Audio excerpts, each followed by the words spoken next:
अस्सलाम वालेकुम नाज़रीन, आप देख रहे हैं स्टेट क्राफ्ट और मैं हूं सैयद मुज़म्मिल शाह। मखसूस नशिस्तों के इशू पर अगर बात की जाए तो इलेक्शन कमीशन का अहम इजलास जिससे ये तवक्को की जा रही थी कि शायद इलेक्शन कमीशन मखसूस नशिस्तों के हवाले से कोई नोटिफिकेशन जारी करेगा, ये इजलास बेनतीजा ख़त्म हुआ और बताया गया कि इजलास कल एक बार फिर होगा। एक और डेवलपमेंट में तहरीक इंसाफ पार्लियामेंटेरियंस, जिसकी सरबराही गुज़श्ता इंतखाबात में परवेज़ खटक ने की थी, इनकी साबिका पार्टी की एक अनएक्सपेक्टेड दरख्वास्त पर पेशावर हाई कोर्ट ने आइंदा समात पर मखसूस नशिस्तों पर मुंतखब अरकान को भी हल्फ लेने से रोक दिया है। PTI पार्लियामेंटेरियन के वकील ने जो पिटीशन दायर की, इसमें उन्होंने एतराज़ किया कि मखसूस नशिस्तों पर कैलकुलेशन सही नहीं की गई। इलेक्शन कमीशन ने इनको एक सीट दी है, जबकि ख़वातीन की मज़ीद 2 सीटें और अक़लियतों की 1 सीट उनका हक़ है।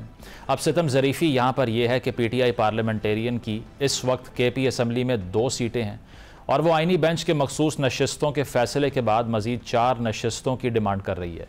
यही वो कानूनी पेचीदगियाँ थीं जिनके बारे में बहुत सारे तहफ़्फ़ुज़ात उठाए जा रहे थे कि इस फ़ैसले के बाद नंबर गेम जिस तरह चेंज होगी, इनको किसी भी मंतक से जस्टिफाई नहीं किया जा सकेगा। और आज इसका खमियाजा अगर तहरीक इंसाफ भुगत रही है तो कल किसी दूसरी पार्टी को भी भुगतना पड़ेगा। अब अगर मखसूस नशिस्तों के बाद की सूरत हाल की बात करें तो फ़ैसले के बाद अब नून लीग को सादा अक्सरियत मिल चुकी है, जबकि हुकूमती इत्तेहाद के पास 2/3 अक्सरियत हासिल हो चुकी है। अब हुकूमत को JUI फे की उस तरह ज़रूरत नहीं जिस तरह हमने 26वीं आइनी तरमीम के वक्त देखी थी। मौलाना फजलुर रहमान ने तमाम पार्टियों को अपने घर पर चक्कर लगवाए। इस तरह पीपल्स पार्टी जो हुकूमत के लिए बतौर इत्तेहादी एक प्रेशर ग्रुप के तौर पर काम कर रही थी, शायद अब नून लीग के लिए उनके हर मुतालबे को सीरियस लेना ज़रूरी नहीं होगा। वैसे तो ये ख्याल ही गैर मंतकी है कि ये एक्सपेक्ट किया जाए कि हमारी सियासी जमातें अवामी राय का एहतराम करते हुए इलेक्शन कमीशन या अदालतों के फ़ैसलों से कतई नज़र उन मखसूस नशिस्तों में हिस्सा कबूल ना करें। लेकिन शायद इस हाइब्रिड निज़ाम में, जिसको ख्वाजा आसिफ इंडोर्स करते हैं, ये फ़ैसला लेने का इख्तियार भी हुकूमत के पास मुश्किल होगा।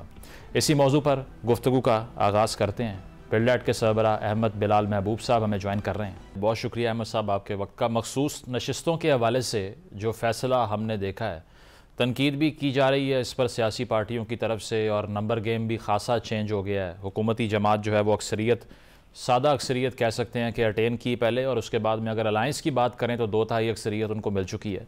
कैसे देखते हैं इस फ़ैसले को? ये टेक्निकलिटीज़ जो तहरीक इंसाफ की तरफ से मिस्टेक्स थी, उनका रिज़ल्ट है ये, या फिर कुछ और है? बहुत शुक्रिया। देखिए, पार्टली तो तहरीक इंसाफ की गलती का रिजल्ट है, पार्टली, लेकिन कुछ गलतियां ऐसी भी थी जो PTI की नहीं थी। मिसाल के तौर से अब उनको जब निशान अलॉट नहीं हुआ तो वो तो उनकी गलती नहीं थी, कह सकते हैं कि गलती थी, लेकिन निशान अलॉट हो गया और वो इंडिपेंडेंट हो गए, लेकिन असूलन तो वो पार्टी के थे, तो वो कुछ इलेक्शन कमीशन की भी इंटरप्रिटेशन की गलती थी।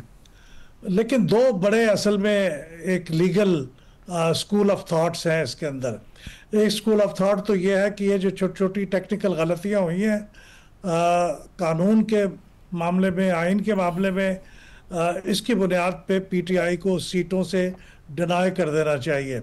और दूसरा स्कूल ऑफ थॉट ये है कि वो ये कहता है कि असल में तो ये PTI की हैं, तो ये छोटी मोटी जो टेक्निकल गलतियां हैं इनसे ग्लॉस ओवर कर देना चाहिए और कंप्लीट जस्टिस करना चाहिए आर्टिकल 179 के मुताबिक।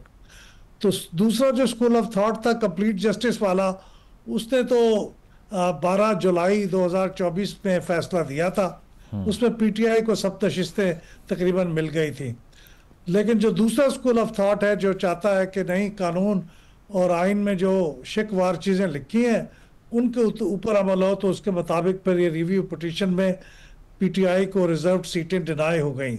मैं ज़ाती तौर पर कंप्लीट जस्टिस वाले नुक्ता नज़र की हमायत करता हूँ, लेकिन दोनों अपनी जगह मैं समझता हूँ कि एक स्ट्रॉन्ग लीगल बुनियाद रखते हैं। लेकिन इसमें एक आर्ग्यूमेंट जो पहले अहमद साहब किया जाता था वो यही था कि अगर ये नशिस्तें PTI डिज़र्व नहीं करती, क्योंकि सुन्नी इत्तेहाद काउंसिल के हवाले से जो कन्फ्यूजन थी और फिर वक्त पे फ़हरिस्त जमा ना करवाना, इलेक्शन कमीशन का मौक़िफ़, उसके बाद अगर ये नशिस्तें PTI को नहीं मिलती तो किसी और को भी ना दी जाएं, वो भी एक पॉसिबिलिटी था, या वैसा होना पॉसिबल नहीं था आपको लगता है?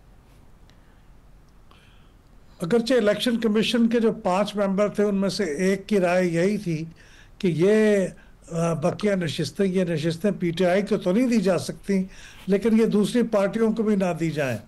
लेकिन अक्सरियत की राय इलेक्शन कमीशन में यही थी कि तकसीम की जाए, ये खाली नहीं रखी जा सकती। मेरा भी ख्याल ये है कि ये खाली नहीं रखी जा सकती इंडेफिनेटली। फैसला गलत है या सही है, उस फैसले के नतीजे में अब जो भी नशिस्तें जिनको डिज़र्व करती हैं पार्टियां, जो क्वालिफाई करती हैं, उनमें तकसीम करना पड़ेंगी, खाली नहीं रखी जा सकती। पीटीआई को नहीं मिली तो दैट्स वेरी अनफॉर्चुनेट, लेकिन उसके नतीजे में अब ये खाली नहीं रहेंगी, दूसरी पार्टियों को मिल जाएगी।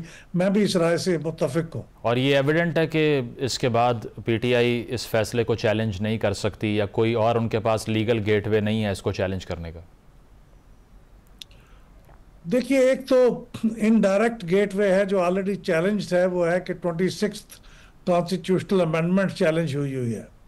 अगर 26 कॉन्स्टिट्यूशनल अमेंडमेंट किसी वजह से, एक समझिए कि एक फर्ज कर लें कि वो उसको तक कबूल नहीं किया जाता, सुप्रीम कोर्ट ये डिक्लेयर करती है कि वो गलत थी, तो फिर उसके नतीजे में बहुत सारी चीज़ें बदल जाएंगी, उसमें ये फैसला भी बदल जाएगा, क्योंकि फिर ये कॉन्स्टिट्यूशनल बेंच वगैरह, इसकी तश्कील, ये सब गलत हो जाएगा। वो एक मौहूम सी, समझ लें कि एक बड़ी थोड़ी सी पॉसिबिलिटी है उस बात की, लेकिन अदरवाइज ये लीगल जर्नी मेरे ख्याल में ख़त्म हो चुका है पीटीआई का। अब यहाँ पे जब रिव्यू पिटिशन हो गई तो इसके बाद तो कोई और रास्ता बाकी नहीं बचता मेरे ख्याल में। ठीक है। On the last note, PTI parliamentarians Pakhtunkhwa में जो जमात है उसने अदालत का दरवाज़ा खटखटाया कि ये जो मखसूस नशिस्तें सूबाई असम्बली के हवाले से दी जा रही हैं, इसमें हमारा शेयर ज़्यादा बनता है, जिस पर अब हल्फ लेने से रोक दिया है पेशावर हाई कोर्ट ने सूबाई असम्बली की मखसूस नशिस्तों पर अरकान को। आपको लगता है वहाँ भाई कोई इसी किस्म का नॉकआउट हो सकता है, नंबर गेम चेंज हो सकती है? नहीं, ये तो देखिए बहुत छोटी सी एक बात होगी ना कि पीटीआई पार्लियामेंटेरियन को 4 नशिस्तें मिलनी चाहिए या 5 मिलनी चाहिए, बस इतना ही फर्क होगा। इसके अलावा तो कोई बाकी फैसले में तो कोई रद्द-बदल की गुंजाइश नहीं है। कैलकुलेशन को उन्होंने चैलेंज किया है। हो सकता है कि उसमें कोई वजन हो सकता है बिल्कुल भी ना हो, क्योंकि इलेक्शन कमीशन ने तो अभी तो नोटिफाई नहीं की है कि किस पार्टी को कितनी नशिस्तें मिल रही हैं, लेकिन उससे कोई बड़ा फर्क वाकई नहीं होगा। एक आध नशिस्त पीटीआई पार्लियामेंटेरियन को ज़्यादा मिल जाएगी, इससे ज़्यादा तो फ़र्क और को होने वाला नहीं है। ठीक है, बहुत शुक्रिया। अहमद बिलाल महबूब साहब हमारे साथ मौजूद थे। और सियासी पार्टियों की मखसूस नशिस्तों के फ़ैसले पर क्या ओपिनियन है, क्योंकि तनकीद की जा रही है कि जो इलेक्शन कमीशन का फ़ैसला या फिर जो अदालतों की तरफ से सीट्स मिली हैं इन पार्टीज़ को, वो ये डिज़र्व नहीं करते थे, उस पर उनका मौक़िफ़ क्या है, इस पर बात कर लेते हैं। नून लीग के रहनुमा सेनेटर अफनानुल्लाह खान साहब और पीपल्स पार्टी की रहनुमा शर्मिला फ़ारूकी साहिबा ज्वाइन कर रहे हैं। आप दोनों का बहुत बहुत शुक्रिया।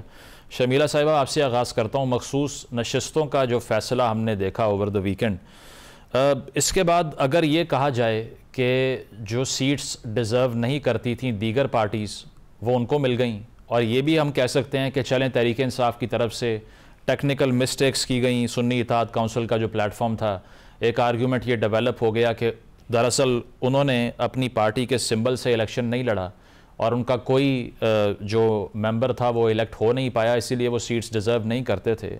बट क्या ऑन द कॉन्ट्ररी जिन पार्टीज़ को ये सीट्स मिल गई वो ये सीट्स डिज़र्व करती थी अकॉर्डिंग टू यू? देखिए, अगर इस पूरे मामले को आप शुरू से देखें तो जब पीटीआई का सिंबल लिया गया था इलेक्शन कमीशन ऑफ पाकिस्तान की जानिब से, तो उस वक़्त ये चीज़ें सामने आई थी कि उनके इंटर पार्टी इलेक्शन जो हैं वो सही तरीके से नहीं गए और पीटीआई के जो वुकला थे वो इस मामले को डिफेंड नहीं कर पाए इलेक्शन कमीशन ऑफ पाकिस्तान के सामने। ये मामला वहाँ से चला आ रहा है। अच्छा, उसके बाद सब्सिक्वेंटली इलेक्शंस हुए, इलेक्शंस के बाद सीट्स आ गईं, तमाम चीज़ें हो गईं। उसके बाद भी ये मामला गया इलेक्शन कमीशन के पास और उन्होंने एक फैसला दिया। आपको याद होगा कि अगस्त 2024 में कौमी असेंबली ने एक इलेक्शन अमेंडमेंट एक्ट के अंदर 2017 में एक अमेंडमेंट लेकर आई जिसमें कहा गया कि अगर आप इंडिपेंडेंट लगते हैं और फिर बाद में जाके कोई जमात को ज्वाइन करते हैं तो फिर आप रिजर्व सीट्स नहीं क्लेम कर सकते। and once the party has already submitted or not submitted the reserve list of women or minorities, वो बाद में subsequently इलेक्शन के बाद में ही सबमिट कर सकती। तो ये कौमी असम्बली सेनेट ने ये कानून पास किया और वो कानून का हिस्सा बन गया। उसकी रोशनी में भी अगर आप देखें तो ये फैसला दुरुस्त है। अब इसके ऊपर मुख्तलिफ डिबेट हो सकती है कि जी जो जमात क्लेम कर रही है उसको तो नहीं मिले लेकिन दीगर जमातों को मिल गए। देखिए मेरे सामने एक जो नॉर्मल एक कॉमन सेंस की आर्गुमेंट है वो ये है, without going into the technical aspects of it, आपके जो वुकला बैठे हैं वो उससे बेहतर तबसरा कर सकते हैं कि देखिए कौमी असम्बली और दीगर असम्बली की जो तादाद है जिसमें रिवर्सिटीज आती हैं इनको पूरा तो होना है ना। They have to be given. एक इनकम्प्लीट हाउस तो नहीं चल सकता ना for ever endlessly till the next elections.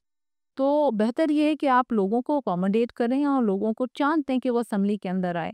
अब बात ये है कि अगर at the highest forum supreme court के फोरम से अगर एक फैसला आ जाता है you have to accept it. सही सही चले ना इस पे आप उस पर इख्तलाफ कर सकते हैं लेकिन आपको you have to accept it. यकीनन लीगल आर्ग्यूमेंट्स तो काफ़ी मौजूद हैं इस पे, जो हम पीटीआई की पोजीशन है उसको भी डिस्कस करेंगे। अफनान साहब आपकी तरफ आता हूँ, ये एक तो 2/3 अक्सरियत का जो थ्रेशोल्ड था वो अचीव हो चुका है। कहा जा रहा है कि आपको अब JUI की भी कोई ख़ास ज़रूरत पेश नहीं आएगी, लेकिन तहरीक इंसाफ तो इस फैसले को डाउट करती है और वो ये समझते हैं कि ये दरअसल पार्टी इलेक्शंस के ऊपर शुरू होने वाला मामला अगर यहाँ तक पहुँच गया है तो फिर कौन सी पार्टी ऐसी है जिसमें खालिसतन जमहूरी सतह पर इलेक्शन होता है या फिर टाइमली इलेक्शन होता है। और बहुत सी पार्टीज़ ऐसी भी हैं इंक्लूडिंग JUI फे जिनको माजी में ये वक्त मिला है कि अगर इलेक्शन वक्त पर नहीं करवाया तो दोबारा ये एक्सरसाइज करवा ली जाए। तो PTI के केस में जितना हार्शली ये लॉ इम्प्लीमेंट हुआ है, आप बिलीव करते हैं कि बाकी सबसे भी यही ट्रीटमेंट है? जी बिस्मिल्लाहिर्रहमानिर्रहीम। देखें बात ये है कि ये थोड़ा सा जो है ना इसके कानून जब ये बना है इसके ऊपर भी थोड़ी सी ज़रा मैं रोशनी डालना चाहता हूँ, क्योंकि ये PTI बार बार कह रही है कि जी हमारे साथ ज्यादती हुई। बात ये है कि ये कानून बनाया किसने था कि इंटर पार्टी इलेक्शन अगर नहीं कराया तो इलेक्शन सिंबल ले लिया जाएगा। ये PTI ने बनाया था ये कानून इनकी हुकूमत में, और इन्होंने बनाया था अपने मुखालफिन के लिए, ताकि अगला इलेक्शन जब रिग करना हो तो ये अपने मुखालफिन को इंटर पार्टी इलेक्शनों में जो है वो करवा के जो इनसे सिंबल ले ले। अब वो हुआ ये कि जो इन्होंने गड़ा दूसरों के लिए खोदा था उसमें आगे खुद गिर गए। ये इनकी गैर जमहूरी हरकतों का मुल्क को भी नुकसान हुआ और इनको भी नुकसान हुआ। इसी तरह का इन्होंने एक और हरकत ये की कि पहले RO जो थे वो जजेज होते थे, इन्होंने वो ब्यूरोक्रेट कर दिए, और फिर जो उसके बाद हुआ वो भी सारा पाकिस्तान जानता है। तो ये अपनी गलतियों की सजा तो किसी और को नहीं दे सकते ना। फिर अगर पेशावर हाई कोर्ट का आप फैसला ले ले, पेशावर हाई कोर्ट के 5-0 का फैसला है कि ये सीट्स इनको नहीं मिल रही, और जो कि लॉजिकली भी यही बनता है कि इनको जब ये मतलब कि एक पार्टी ने इलेक्शन लड़ा ही नहीं, उसने एज इंडिपेंडेंट कॉन्टेस्ट किया इलेक्शन, तो उसको कैसे सीट एलोकेट हो सकती है? सीट एलोकेशन की तो बुनियादी उसका जो कॉन्सेप्ट है वो है ही है कि आपको टोटल वोट जो पड़ेगा नेशनल लेवल के ऊपर पूरे मुल्क में, उसकी परसेंटेज जो है जो जितनी होगी उसके हिसाब से आपको रिजर्व सीट जो है वो औरतों की और माइनॉरिटीज की अलॉट हो जाएंगी। जब आपने इलेक्शन ही नहीं लड़ा, आपका सिंबल नहीं था, आप इलेक्शन में नहीं थे, तो फिर कैसे आपको सीटें मिल सकती हैं?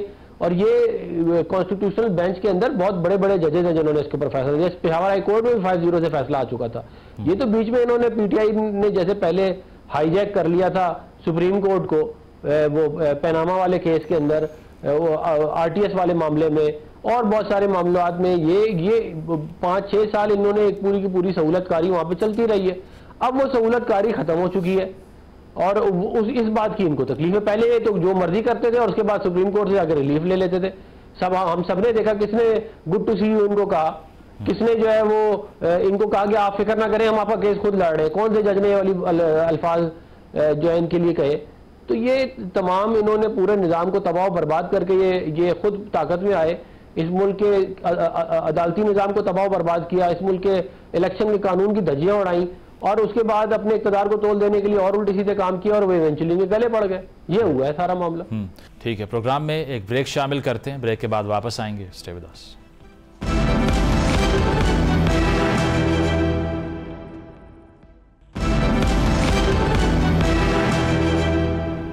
वेलकम बैक नाजरीन। पैनल हमारे साथ मौजूद है, डिस्कशन को कंटिन्यू करते हैं। शर्मिला साहिबा, आपकी तरफ आता हूँ। जो अफनान साहब भी बात कर रहे हैं कि ये जो कानून था ये तहरीक इंसाफ ने ख़ुद बनाया, वो तमाम हक़ाइक़ अपनी जगह, लेकिन जो असम्बली की अगर हम बात करें, कल 4 कायमा कमेटियों के जो चेयरमैन के ख़िलाफ़ तहरीक अदम एतमाद है वो कामयाब होती है। पंजाब असम्बली के अंदर हम देख रहे हैं कि 26 जो अपोजिशन अरकान हैं उनको मुअत्तल करने की बात की गई, और उसकी वजह यही थी कि डिसरप्शन की, उन्होंने शोर शराबा किया। तो 13 जो स्टैंडिंग कमेटियाँ हैं उनकी चेयरमैनशिप जो अपोजिशन के पास थी, अब अगर वो भी वापस ले ली जाती है, ये पॉस्चरिंग जो हुकूमती इत्तेहाद की है ये डेमोक्रेटिक है। कल क्योंकि पार्लियामान का भी आलमी दिन मनाया गया, तो इस दौरान ये सब होना, ऑन दी अदर हैंड क्या जो मुज़ाकरात की दावतें पीएम साहब दे रहे हैं और साथ साथ ये सब हो रहा है, पीटीआई को कन्विंस कर लेगी कि आप लोग फेयर हैं? देखिए, अब इसमें 2-3 चीज़ें हैं। पहली बात तो ये आपने कहा कि कल पार्लियामान का आलमी दिन मनाया गया, इंटरनेशनल डे फॉर पार्लियामेंटेरियनिज़्म। उसका मतलब क्या है? उसका मतलब ये है कि पार्लियामेंट इज़ सुप्रीम, और पार्लियामेंट इज़ द फोरम जहाँ पर डिबेट्स होती हैं, कानून साज़ी होती हैं, और वहाँ तो जब पाकिस्तान की पार्लियामान ने ये इलेक्शन अमेंडमेंट एक्ट के अंदर अमेंडमेंट की रिजर्व सीट के मामले के हवाले से, तो then that should have been accepted. तो फिर तो हमें इसके ऊपर डिस्कशन करने की ज़रूरत ही नहीं है। दूसरी चीज़ ये है कि देखिए, सियासत में बहुत कुछ हो जाता है। जब हुकूमती इत्तेहाद चाहता है कि किसी के खिलाफ अदम एतमाद करे, तो वो हो भी जाता है, और ये सियासत का हिस्सा है। देखिए, जब नंबर पूरे हो गए तो पीडीएम की गवर्नमेंट ने इमरान खान के खिलाफ वोट ऑफ नो कॉन्फिडेंस किया, वो कामयाब हो गए। This is part of democracy. इसमें कोई गैर आईनी बात नहीं है। किसी को पसंद हो या ना पसंद हो, वो अलग चीज़ है। लेकिन अब यहाँ पर चीज़ें मॉरल्स, एथिक्स के अलावा नंबर पे भी चलती हैं। तो अगर वो फील करते हैं कि जी अब नंबर्स हुकूमती इत्तेहाद के पास है और उनको ये चीज़ें मिलनी चाहिए, तो फिर आई थिंक देखिए, कोशिश तो करेंगे। अब किस हद तक कामयाब होते हैं, मसला ये है ना कि ऑपोजिशन की जो जमात है, चाहे उसे पीटीआई कहें, चाहे सुन्नी इत्तेहाद काउंसिल कहें। मैं आज पढ़ रही थी कहीं कि शायद पीटीआई के तो सिर्फ 2 मेंबर्स हैं, बाकी तो सारे इंडिपेंडेंस हैं। तो अगर वो इंडिपेंडेंस है, तो वो तो फिर किसी भी जमात को चाहेंगे तो ज्वाइन कर लेंगे ना। अच्छा, अब बार-बार जो चीज़ें आती है ना कि जी वो जी दे अप फॉर ग्रैब्स, या जी फलाएँ, ये ना समझें कि हर इंसान जो है वो बिकाऊ माल है। ये एक बहुत ही अनफॉर्चुनेट किस्म की एक परसेप्शन बन गया है कि जो इंडिपेंडेंट है वो तो बस बिकते ही बिकते हैं। नहीं जी, हर बंदा नहीं बिकता। लोगों के ज़मीर भी होते हैं। आप हर बंदे को क्लब नहीं कर सकते है वो एक जेनेरिक सेंटेंस में कि जी वो सारे बिकाऊ माल है, सारे बिक जाएँगे। नहीं, ऐसा नहीं है। अगर वो किसी जमात को नहीं जॉइन करना चाहते, नहीं करेंगे। कुछ लोग इज़्ज़त की खातिर करते हैं, कुछ लोग डेफ़िनिटली करते होंगे फॉर सम रिम्यूनरेशन। मैं ये नहीं कह रही, I am not ruling that out. भाई, बहुत दफ़ा ऐसा होता है कि आप हुकूमती इत्तेहाद को इसलिए जॉइन करते हैं क्योंकि हल्के के काम हो जाते हैं आपके, और हल्के के काम का मतलब है लोगों के काम होते हैं। तो जब आप इलेक्शन लड़के आते हैं और आप देखते हैं कि फलां जमात हुकूमत में आ गई, तो आपकी तरजीह ये होती है कि आप उनके साथ चले जाएँ, ताकि आप लोगों के हल्के के काम आ सकें। Because at the end of the day it's about तो वफाकी हुकूमत, इस पे शमीला साहिबा, वफाकी हुकूमत को ज्वाइन करने के हवाले से भी खबरें गर्दिश करती रहीं। शाजिया मरी साहिबा ने भी उसकी तरदीद कर दी। इसकी बेसिस क्या थी?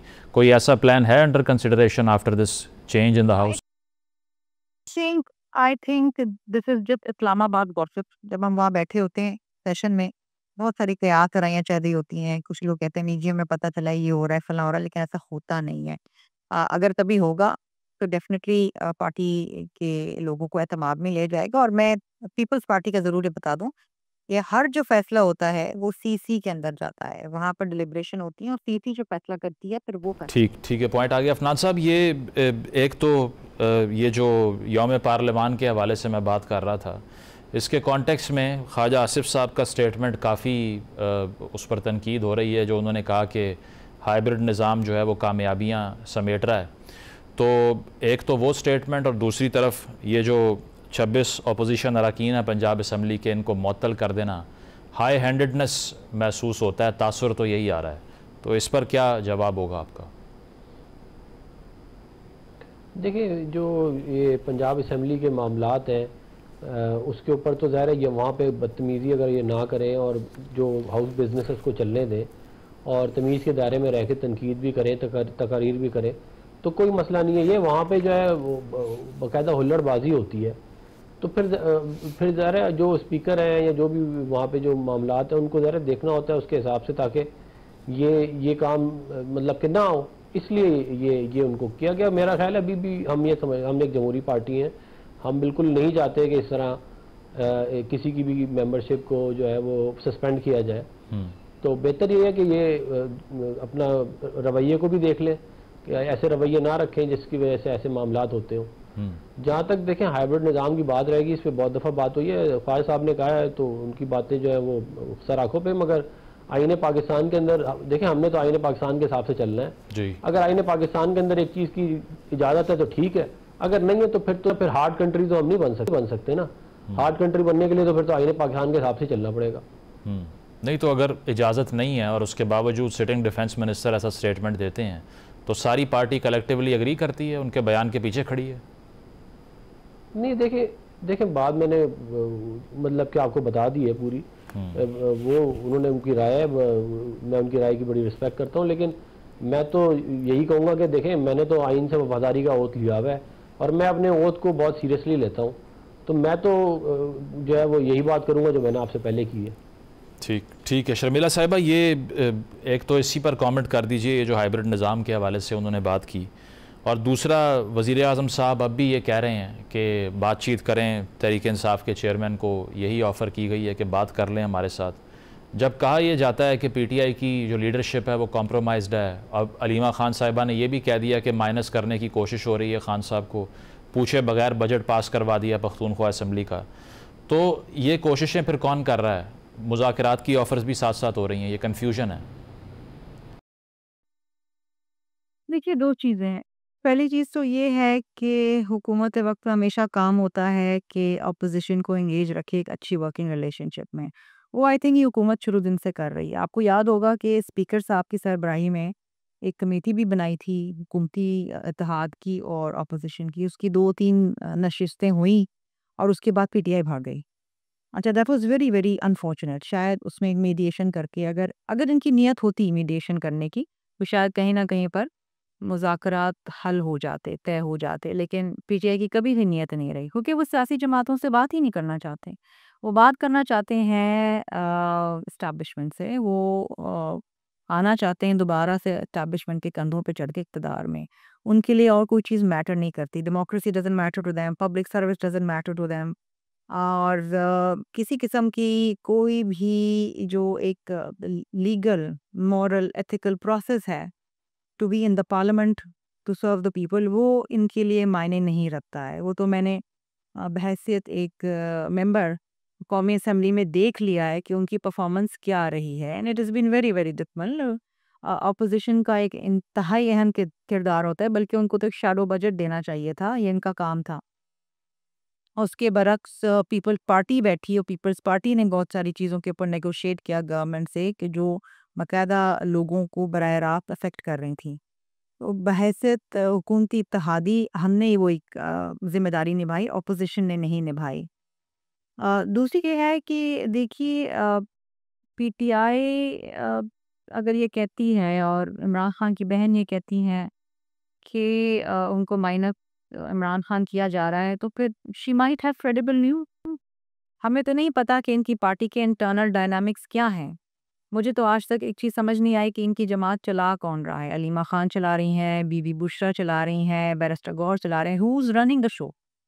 अब इनका वज़ीर आला है और बड़ा ट्रस्टेड वज़ीर आला है, और अगर वो ही समझते हैं कि जिन्होंने बगैर इमरान खान की अप्रूवल के बजट पास कर लिया, तो फिर ये सवाल उनसे होना चाहिए, इसमें हुकूमत का कोई लेना देना नहीं। ठीक है। मलिक अहमद ख़ान बेचर साहब ने भी ज्वाइन किया, अपोजिशन लीडर हैं पंजाब असम्बली में।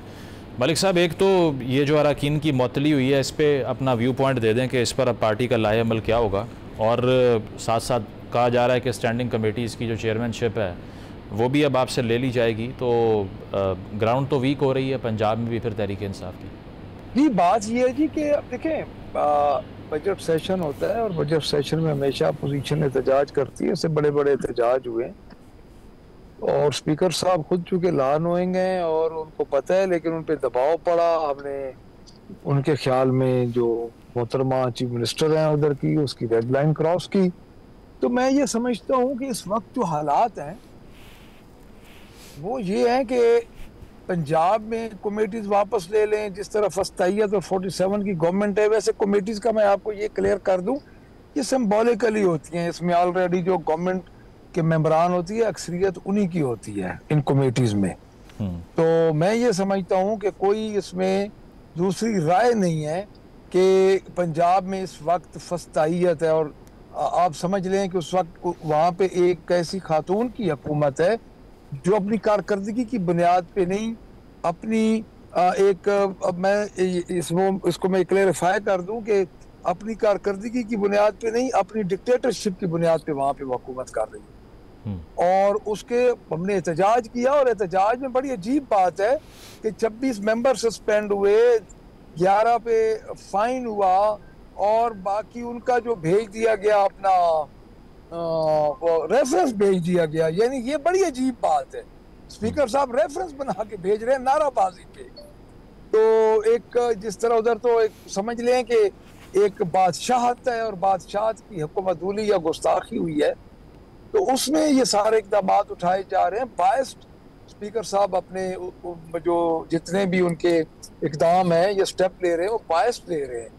और जो वो कहते हैं कि मैं बाय द बुक चल रहा हूँ, तो बाय द बुक में तो ये कभी भी नहीं है। नारेबाजी हमेशा असेंबलीज में होती है, इससे बढ़ के हुई है कोई उसमें।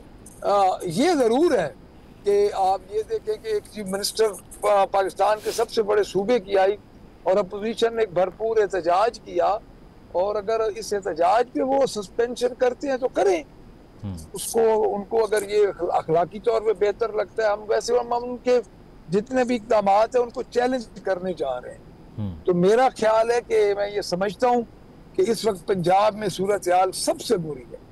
अच्छा। मैं और किसी सूबे की मैं नहीं बात कर सकता बिकॉज मुझे ज्यादा नहीं पता, लेकिन जिस सूबे में मैं बैठा हूँ तो ये तो इस वक्त बहुत बुरे हालात में है।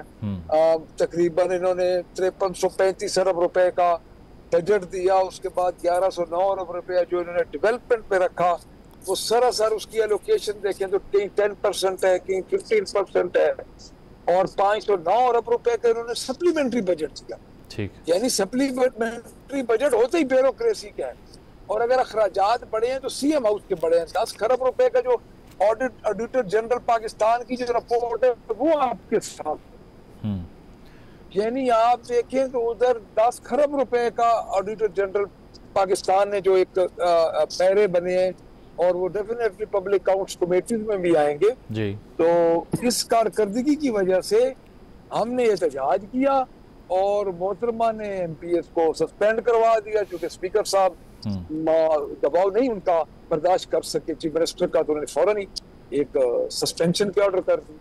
मलिक साहब, वैसे obviously it's out of your domain, लेकिन आपने कहा कि यहाँ सूरत हाल ख़राब है। पख्तूनख्वा से भी यही खबरें आ रही हैं। गंडापुर साहब ने ये कहा कि कोई साजिश की गई तो मैं असम्बली डिज़ोल्व कर दूंगा, क्योंकि जिस तरह ख्वाजा आसिफ साहब ने भी ये बात की है कि हो सकता है कि पख्तूनख्वा में जो पार्टीज़ हैं वो मिल के हुकूमत चेंज करने की कोशिश करें जो पीटीआई की अपोजिशन में हैं। और गंडापुर साहब ये कह रहे हैं कि खान साहब की अमानत है असम्बली, जब वो कहेंगे मैं डिज़ोल्व कर दूंगा। वो और बात है कि असम्बली अवाम की अमानत होती है, लेकिन वहाँ भी यही सोचा जा रहा है। फिर तो पार्टी के इनर सर्कल्स में फिर क्या बात हो रही है? अगर पख्तूनख्वा की हुकूमत भी चली जाती है तो फिर तो कुछ नहीं रहेगा हाथ में। नहीं, देखिए पार्टी मैं कर्ज कर दूं आपको। देखिए हम जिस मखसूस हालात से गुजर रहे हैं ना जी, हम तो बतौर एहतजाज बैठे हैं जितनी भी ये हुकूमतें हैं ये असेंबलीज में। वैसे मैं नहीं समझता कि खैबर पख्तूनख्वा खत्म होगी गवर्नमेंट, उसकी वजह यह है कि वहाँ पे ट्रू मैंडेट है इमरान खान। तो मुझे ये लगता है कि ये इनका ख्वाब ही रह जाएगा। तो बाकी तो देखें जी, जिस तरह के हालात का पाकिस्तान तरीके साहब को सामने है, कुछ भी हो सकता है और हम हर उसके लिए तैयार हैं। प्रोग्राम में एक ब्रेक शामिल करते हैं, ब्रेक के बाद वापस आएंगे। Stay with us.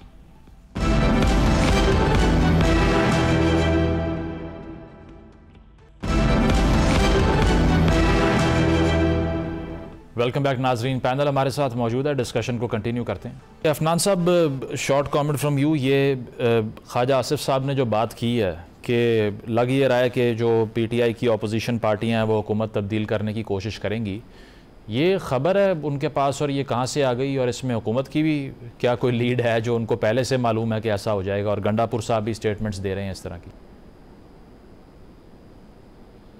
नहीं देखिए, पीटीआई के पास इतने वोट तो हैं ही नहीं, वो कैसे हुकूमत जो है वो बनाएंगे। मतलब कि कोई स्ट्रैटेजी होगी ना जिसके तहत, ऑलरेडी उनकी मतलब के हालात इतने अच्छे नहीं हैं, तो उसके अंदर अगर वो ये समझते हैं कि वो हुकूमत तब्दील कर देंगे, मैं नहीं समझता ये कोई प्रैक्टिकल बात है। ये हो सकता है कि ख्वाहिश हो कुछ लोगों की, मगर मेरा नहीं ख्याल इसका हकीकत से कोई इतना ताल्लुक है।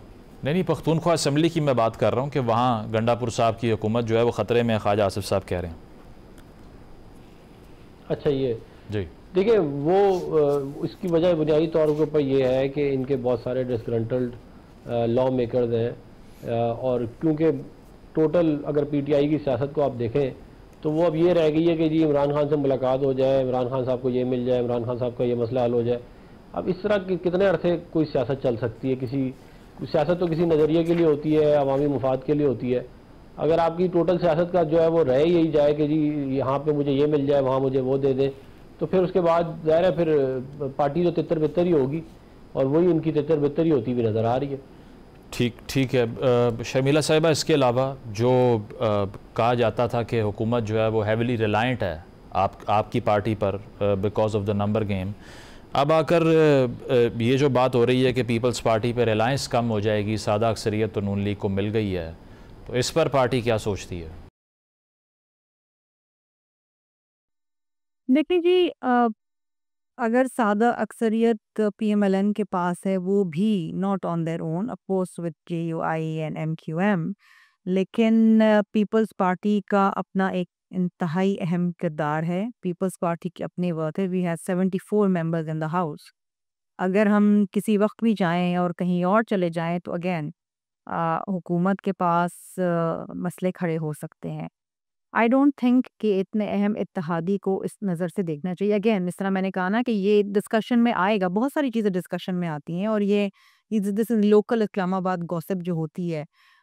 लेकिन मैं समझती हूँ कि हुकूमत को इस बात का इदराक है कि पीपल्स पार्टी उनके बुरे वक्त में भी साथ खड़ी रही है, और पीपल्स पार्टी वो जमात है जो ग्रास रूट लेवल की जमात है, और पीपल्स पार्टी ना सिर्फ पार्लियामान के अंदर कंट्रीब्यूट करती, अहम मामलात में, इश्यूज़ में कंट्रीब्यूट करती है, और मैं समझती हूँ कि पीएमएलएन रिलाई करती है पीपल्स पार्टी पे। आपने देखा होगा कि प्राइम मिनिस्टर साहब ने बिलावल भुट्टो जरदारी साहब की सरबराही में डिप्लोमेटिक मिशन जो है वो भेजा बाहर। अगर वो चाहते तो अपने किसी पीएमएलएन मेंबर को बना देते उस डेलीगेशन को लीड करने के लिए, बट ही न्यू कि no one other than Bilawal Bhutto Zardari साहब could have done what was done. और शमीर एक तरीके से हमने बावर कराया और दुनिया ने देखा। इकोनॉमिक एंगल भी एक है, क्योंकि जो बेनज़ीर इनकम सपोर्ट प्रोग्राम है उस पर कहा गया कि पीपल्स पार्टी ने परसुएड किया या मना लिया हुकूमत को कि 20% रकम उसकी बढ़वा ली जाए, लेकिन सोलर पैनल्स के ऊपर टैक्सेशन, इसके अलावा दीगर जो टैक्सेस में इजाफा हुआ, अभी पेट्रोल तकरीबन 10। देखिए, मैं जब आपसे बात कर रही हूँ ना जी, मैं आपसे यही बात कर रही थी कि पीपल्स पार्टी अपना अहम किरदार अदा करती है पार्लियामान में, और इस बजट में भी। इस तरह अभी आपने जिक्र भी किया, जब मैं पार्लियामान की बात करती हूँ तो यही होता है ना, बजट साजी के अंदर अपना अहम किरदार अदा करना, बीएसपी के फंडिंग बढ़ाना, सोलर पैनल्स के ऊपर वो कम करना, एफबीआर के जो अरेस्ट वारंट्स हैं उनको लोगों के लिए उसमें सेफ्टी क्लॉजेस डलवाना, और बहुत सारी ऐसी चीज़ें, ई कॉमर्स के अंदर चीज़ें हैं, बहुत सारी ऐसी चीज़ें हैं जहाँ पर पीपल्स पार्टी ने अपना अहम किरदार अदा किया, जो कि ऑपोजिशन को करना चाहिए था, वो नहीं कर पाए। That been a dismal failure. तो अगेन पीपल्स पार्टी की विजडम, चेयरमैन बिलावल भुट्टो जरदारी साहब की wisdom, and I think Peoples Party के मेंबरान की जो एक कंट्रीब्यूशन है वो देख के I think PMLN does respect and support हर।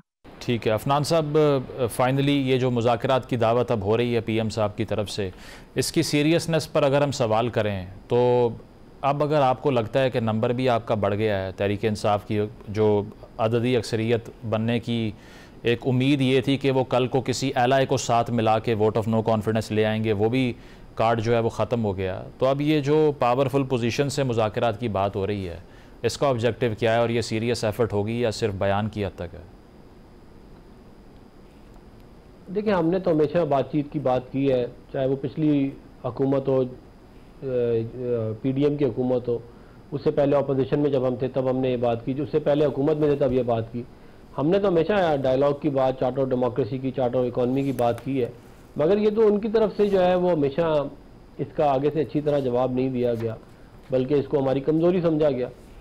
और लेकिन हम तो मुज़ाकरात करने के लिए हमेशा तैयार रहे हैं। और बात यह है कि जमहूरी क़ुव्वतों को एक दूसरे से बात करनी चाहिए और एक दूसरे से मिल के मसाइल हल करने चाहिए, वरना फिर इमरान खान साहब वाला आपके सामने ही है मामला, फिर वो इंसान और ख्वार हो रहा होता है। ठीक, बार बार एक ही उनके जहन पे जो असर हो गया कि इस्टेब्लिशमेंट से बात करनी है, वो उसका उनका खुद ही अपना नुकसान किया उन्होंने इसकी वजह से। सही, बहुत शुक्रिया सेनेटर अफनानुल्लाह खान साहब। शर्मिला फारूकी साहिबा हमारे साथ मौजूद थे। शामिल करते हैं, ब्रेक के बाद वापस आएंगे। Stay with us.